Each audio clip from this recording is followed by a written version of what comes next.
Welcome back to Sledgehammer Horror, guys. I am Ken Sledge, and let's talk horror. Now, today I am joined by the beautiful Emily Carding. Emily, how you doing today? Hi, Ken. I'm doing really well, thank you. It's a gorgeous day, as you can see. It How are is a you? very beautiful day. But before we talk about why you are here, Emily, I want people that hmm don't know you to get to know you a little bit. You are an experienced Shakespearean actor, having appeared in versions of over 20 of Shakespeare's plays, both on stage and on screen. They hold a BA in theater arts from Breton, is it Breton Hall? Yeah, Bretton Hall, yeah. Okay, and an MFA in staging Shakespeare from the University of Exeter. Now, what got you started in doing stage plays and mainly focusing on Shakespeare? I fell in love with Shakespeare really at school, which was weird because I come from a working class background and I felt, and I didn't even have drama class at school at all. It was just in English and it was the language. I just instantly felt a connection with it and a love for it. Um, and so I remember pestering English teachers for any kind of drama class or anything, but there was nothing. It just lit something in me. So it was Shakespeare that really drew me even to the idea of being an actor. And and then I was able to through complete chance really get to train at Bretton Hall, which is a beautiful what was a beautiful place up in Yorkshire in the countryside. Through a chance meeting of teachers in a corridor asking me why I was still at college for another year when I could be going off and doing something else. Um, and it didn't really like first time round I did bits and bobs and I did Cambridge Shakespeare Festival and all kinds of things and I left it for a long time because I had an unexpected child, an unexpected goth spring appeared and I had to make different plans in life for a while. So after 11 years out, or 12 years, or however long it was, and I decided I felt this very real need to go back into performance of some kind. It was Shakespeare again that drew me back, and I was living in Cornwall, which for those of you, especially in the States, you don't necessarily know, is really far removed from everything. It might not seem physically like that big of a distance to you guys, but you have to understand the roads in rural parts are not very efficient. So it was a long way from anywhere. But there was the University of Exeter was about an hour's drive from where I was living, and they had this MFA that was specifically staging Shakespeare, and that just completely reignited everything for me again, and so it's through Shakespeare really, and my performances and adaptations of Shakespeare that I've made as well that have really facilitated everything else that I've done. Because if it wasn't for that and the solo shows that I was able to make with other people and with the shows I've made on my own, I wouldn't have been able to keep going in this career. So that's really been my foundation. Well, and obviously it's done well for you because you have multiple awards, rave reviews, and in 2018, you were commissioned by the London Science Museum to create a solo theater piece inspired by Mary Shelley's Frankenstein. Now, Yeah. that alone is awesome. Can you walk me a little bit through that experience and what that was like for you? Oh, so that was great. The Science Museum had this open call for pitches, and to inspire us, they put on this free day of talks, which was a day full of experts in these fields connected to Frankenstein, which I love. I love the poetry of it. I love the philosophy of it. I just love that book, and many film adaptations of it too. And so that was just so nourishing that day. You had experts in AI, you had experts in cloning, you had all these sort of modern things that Mary Shelley wouldn't have had access to, or even those ideas, but things that are connected to the idea of creating a creature. Sure. And I was able to draw on all of that and come up with this idea that they thankfully they loved, which was an AI in the far future who was recreating humanity. So it was taking the human creating something on its head. So it was a creation of humanity that was in turn Right. recreating humanity, this whole cycle of creature, creator. Mhm. And they were using the works of Shakespeare as a guide to what the human spirit is. Okay. There was an article I remember, and I cannot find it now, but I remember years and years and years ago, somebody's saying you don't need Asimov's three rules of robotics, you just need one rule. Humanity must thrive. And I instantly, also being horror fan, saw so many ways for that to go wrong. So many. So yeah, so obviously the AI, there's some philosophizing in there, there's a lot of science fiction in there, but it definitely has a horror element too, because of course it goes wrong. Of course it Of course. Yeah, and like I said, Mary Shelley's Frankenstein is kind of a cautionary tale about AI in its own, humans creating something that they ultimately can't control. And Well, that that's they deny responsibility for when it's right. desperately in need of parenting. And I think that's where we're at with AI. It needs guidance Yeah. and regulating and it needs showing in the right direction. And it is going to become this unmanageable monster if we're not careful. A And we hundred. really do not want something of that capacity to want to come and get us. And we've been talking about that for years and years and years. I've been telling everybody, if you create Terminator Mm. 2, damn it, I'm going to be pissed because that movie scared the shit out of me as a kid. No, I So, mean, we joke about Skynet all the time, right? But right, exactly. it's But coming. you've done a lot of amazing things on the stage, which to me is epic because you don't get a cut. Can we redo take one? No, once you're on the stage, you're full blown, you're going, that's it, that's it. But you're also an accomplished screen actor. You played opposite of Martin Freeman in the British horror movie hit Ghost Stories, and you will also be appearing in the upcoming Return to Silent Hill, which I know that So we are all exciting. so excited about. Congratulations on that. Thank But you. April is also a big month for you. Can you talk a little bit about what you got coming up here in April? Yeah, really exciting. So currently we're in the intense preparation stages of a new immersive project called The Key of Dreams, which is located in Treowen Manor in the Welsh countryside. We've got people coming from all over the world, and it's a Lovecraftian inspired, immersive 24-hour event in which the guests will arrive and instantly be immersed in that world and have a lot of agency in that world and have control over the outcome of those events, the various stories that are unfolding in there.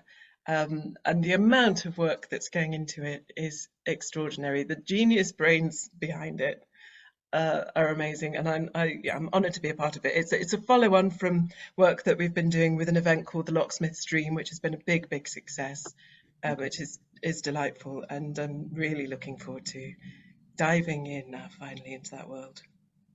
Well, and I do have all of Emily's social media links in the description. So make sure you're following them so you can become a part of their life. And not only that, but you can learn more about this as well. I have all those links down in the description below, so you don't have to go far. So make sure you're following Emily on social media. Like I said, we've talked about ghost stories, we've talked about Return to Silent Hill, but that's just the beginning. It's not the end. And if you want to be a part of all the amazing projects they're going to have in the next 50 years, you're going to want to follow them on social media. So please make sure you're doing that.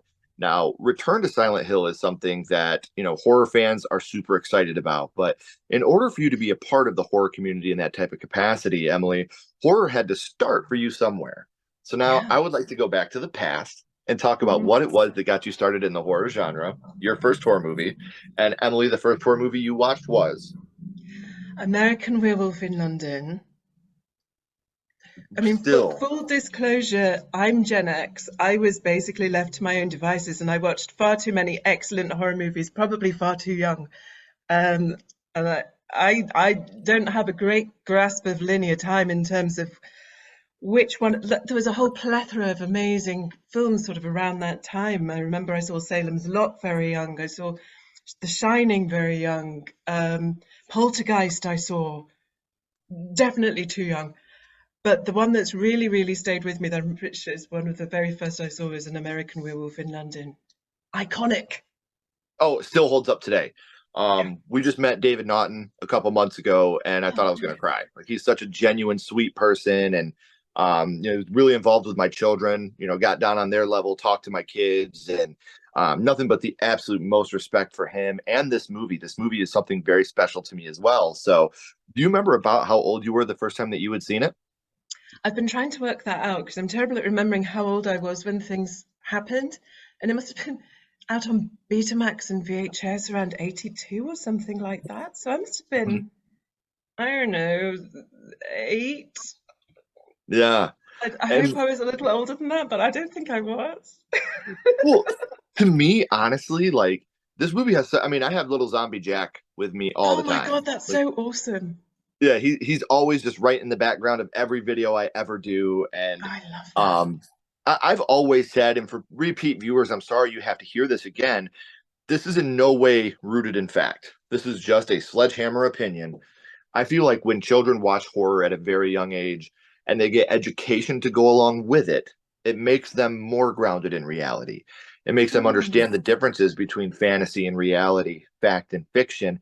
So they really do have a bigger grasp on what is right, what is wrong. But again, this goes with as much as it is watching horror, it's just as much the education of what they're watching. You can't throw a kid in front of Jason Goes to Hell and be like, here, figure it out. You know, God. um, you have to be able to educate the children around you to the differences. Mm, This isn't a Nintendo game. This isn't a movie. You don't get a continue afterwards. You don't get a rewind. You've got to understand the differences between what's real and what isn't. So, mm. um, American Werewolf, a movie that, like I said, has more than stood the test of time. Such an important movie to me and a lot of the people around me. But do you remember which scene it was, Emily, that affected you the most? There's two scenes that really stick out for me. One is that incredible transformation scene, which, considering it was entirely practical effects, that was what was available to them at the time. So knowing that now, as an adult, knowing that that was done with, stop motion and animatronics, just physical, you can tell it's visceral. It's Yes. this incredible visceral thing, and there's something about the moment of eye contact made with the camera when he's reaching out as well. Extraordinary physical performance, Oh. because I think too often the werewolf changes that they don't feel real, and Hmm. especially now that people have CGI, they're going to use CGI, and it's divorced from reality to an extent. This transformation, you can feel the pain, you can hear the bones cracking and the sinews. Oh my God, it's grueling and fascinating and extraordinary. So that stayed with me. Still to this What was good? day, my favorite werewolf transformation. That Nobody's ever and beaten it. I really don't think so. right, that and the Wolfman. I mean, I'm still a sucker Mm. for the stop motion of the Wolfman. I Pause, do put love more stop hair, pause, motion. put more hair. I'm Yeah. still really in that, but there's just something like you said, the pain. Jesus Christ, it's hot. Like you Yeah. feel The every bit of performance what he's sells it. The going through. performance really grounds that in the absolutely unbelievable pain of the Yes. transformation. Yeah. Oh, you think it's cool to be a werewolf? Just yeah, spend some time with this guy. So we know the transformation is one of the scenes that really stuck with you, but you Yeah. said you had another one. Well, the scene in the underground, that incredibly, it's it's sort of funny because there's something so stereotypically like of a sort of an outside idea of what an Englishman is, with the umbrella and the manner of him and everything, and then how that gets completely like the panic. He drops his umbrella, he's on the escalator, just. But for me, especially in those scenes, but there's something that the film does really well. It's what you don't see and what you see Yes. people reacting to. That film knows how to use its actors, Hmm. and it's so much of it is in the reactions, and that's where true horror is really created in the imagination. And something that the older films do so well. They don't feel the need to show you everything. They show you very little. And what they do show you is very carefully chosen. And what is not shown is very carefully chosen and very beautifully done. And so just shots of the empty underground station, which is a spooky thing. An empty underground station is a spooky thing. And then the sounds and the way that the sound echoes in the underground. And whoa, See, and you're never I the love. same again on the London Underground after seeing an American Werewolf in London. Well, I love that, like you said, the less is more is huge in horror, and especially there's Mm, nothing scarier than what I can imagine up here. exactly. This right here is the scariest thing on the planet to me. So when you leave it up to me, it's going to make it way worse in my brain than what it Mm, actually is there. So, um, yes. Well, I think that one of the things about working with Lovecraft another weird fiction at the moment for Key of Dreams is reading that again. How much of that is unnameable, unknowable, the unknown, and the Hmm. dreamlands, and that's because it's disturbing, Yeah, and it's that's yeah, it's true created horror. in here. Mm. Yes, 100%. Well, and American Werewolf is, to me, I think another reason this movie held up so much is because it has a little bit of everything. Mm. There's comedy, there's horror. It's a huge love story, and it's not just Yeah, a sexual love story between Alex and David, but a real love story between Jack and David and the relationship that they yeah. have as friends and how important they are to each other. So, yes, there's a lot of horror elements to it, but what would you say your favorite scene from American Werewolf would be? Ah, I love the comedic element, and there's so many comedic moments that I would pick out. Um, I just think it's so funny when he's in the porno cinema and he's meeting his victims. So it's obviously horror-wise, Hmm. you've got incredible makeup work there, and then the personalities of the victims, the two sort of posh, cheerful people who are still like, "Hello," well, it's got everything, and then you've got the sounds of the porno movie happening in the background, and then his transformation at the the relationship, as you say, between the friends, David and Jack, and it's. I think that scene sort of has everything in it. Yes, it really does. And again, that's why this movie is so special to me because there's everything. It doesn't focus. Mm, This is the whole jack of all trades, master of none. It does mm, everything in this movie that you want to see. And um, unfortunately, now in Hollywood, remakes, requels, sequels, that's kind of all the rage. We've been hearing for a long time they're going to do a retelling of American Werewolf in London. But is that something you would like to see, or would you kind of like to let that sleeping dog lie? I suppose when somebody revisits an idea, you still have access to the original. Hmm. I don't know that it can be topped. And well, why would you? Why not make something new? So I'm not going to like picket it or anything and stand outside it saying no more. I'd be interested to see what people would bring to those ideas now, and hope that it would keep the humour, the equal sort of parts American and Englishness of it. Because when it's Yeah. English, it's so very English. The other scene I'd really love to mention is when he walks into that, because I lived in Yorkshire for a long time too. Okay. So, and I've lived on the moors, and the scene where they walk into that pub for the first time is like the Wild West, but it's North Yorkshire, and there's the attitude of all the people in the pub. That's gorgeous. There's a gorgeous bit of folk horror in that, in those Right. moments. But that whole scene is beautifully, beautifully played out, and it just captures the Englishness so well. And the North-South divide when the doctor is, "Hello, I'm from London. I'd like a Campari and soda, please." I mean, it's beautifully done, and it does capture that sort of time. So I'd be curious. I'd be Right. curious.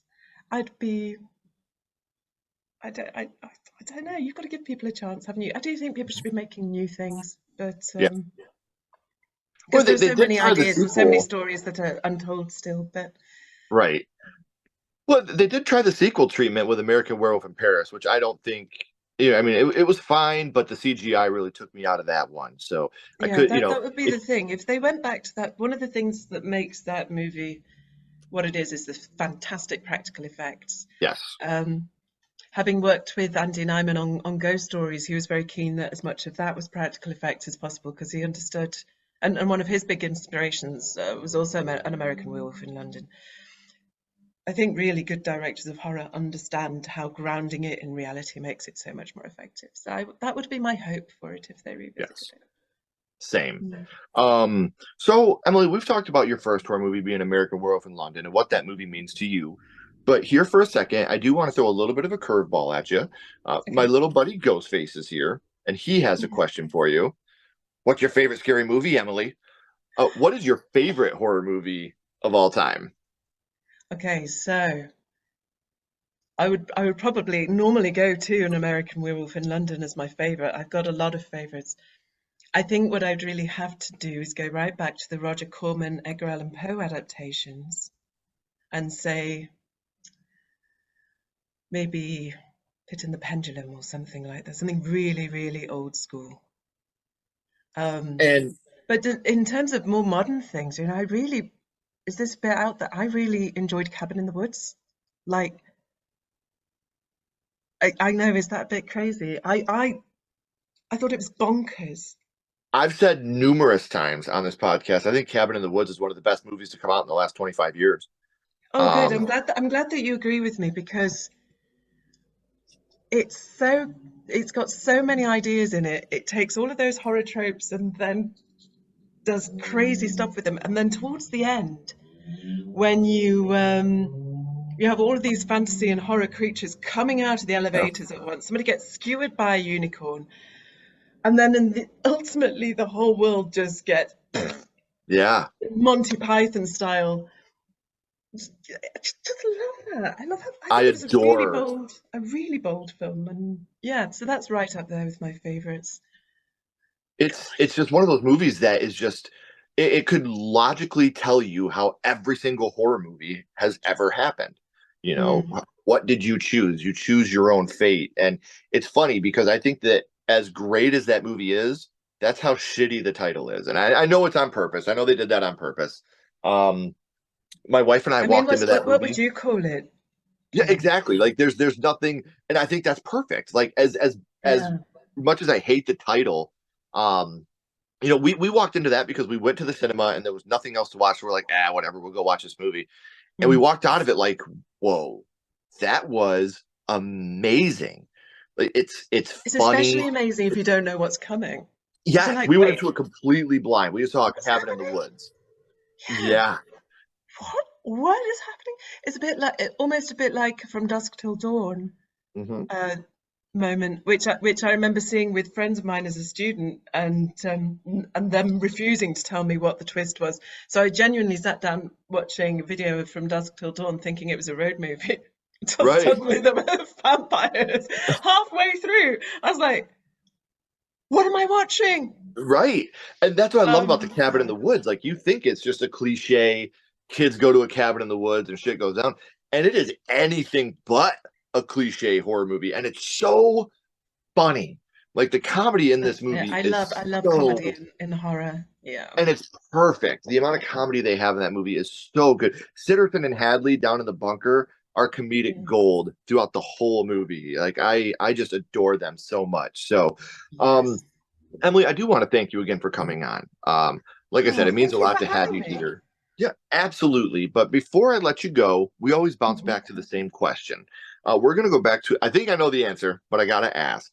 We're going to go Mhm. back to American Werewolf in London. And what we're going to do is rank this movie on a skull count. Now, we're not ranking Oh. it on acting, production, score, direction, nothing like that. We're not being critics. What we're doing Mhm. here, Emily, is ranking this movie on how much it affected you on your first viewing. So, zero skulls being not effective, five being extremely effective. You can use half and quarter skulls anywhere in the middle. Emily, what would your ranking of American Werewolf in London be? This is a five skull movie.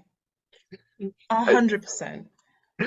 Because I genuinely, if had we a hadn't feeling it just was. been talking about it, I would say that is my favorite horror movie. Like it's set the bar for what I want to see in a horror movie. It has everything. It has beautiful relationships. It has real stakes. It has incredible moments of horror.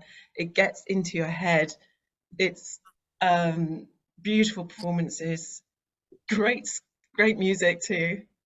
Beautiful use of music, actually. Like, Yes. yeah, everything about it's perfect. It's a perfect horror movie. I agree. Like I said, I knew the answer, but my script told me I had to ask. So, um, I know I said it at the beginning, guys, but we're at the end of the third act. The credits are about to roll and the curtain's about to drop. But before that happens, I have all of their social media links down in the description. So please make sure you're following them to stay up to date on everything they have coming up for us in the future. Emily, please don't go anywhere. I got a couple more questions for you. Right. Um, Everyone else, if you haven't already, please like and subscribe. It really does help build the channel more than you know. And follow Sledgehammer Horror on social media. Our links are down in the description as well. But until next time, keep talking horror, stay what you are, and we'll see you guys soon.